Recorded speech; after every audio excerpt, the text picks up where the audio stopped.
President William Ruto earlier today announced the constitution of the Presidential Task Force on terms and conditions and other reforms to look into the welfare of officers in the National Police Service. The president made the pronouncement during the official opening of the National Police Leadership Academy, a one-of-its-kind institution that will see officers taught leadership skills and better understanding of the law.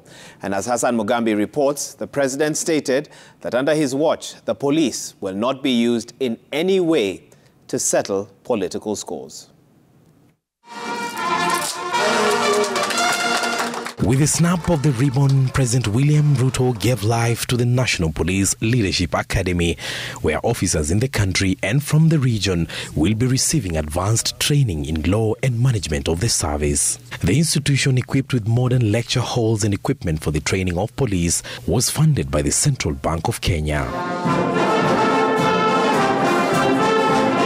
Police Inspector General Japheth Koome saying it will go a long way in imparting knowledge to police officers to deal with the ever-changing face of crime. The establishment of this college, therefore, will contribute greatly to our efforts to harmonize the training within the service by bringing Kenya Police Service, Administration Police Service, and DCI officers to train together.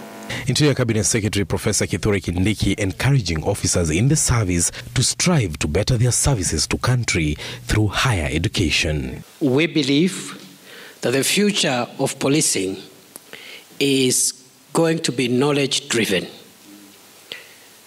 For us as a country to contain, minimize, and eventually eradicate crime, President William Ruto making good his promise to set up a presidential task force on terms and conditions and other reforms to look into the welfare of officers in the National Police Service.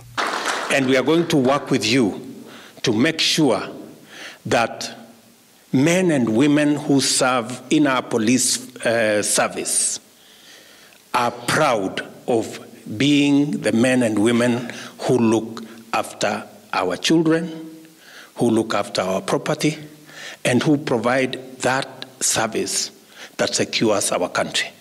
With the institution seeking to equip officers with knowledge in law, Ruto said, gone are the days when police officers followed unlawful instructions.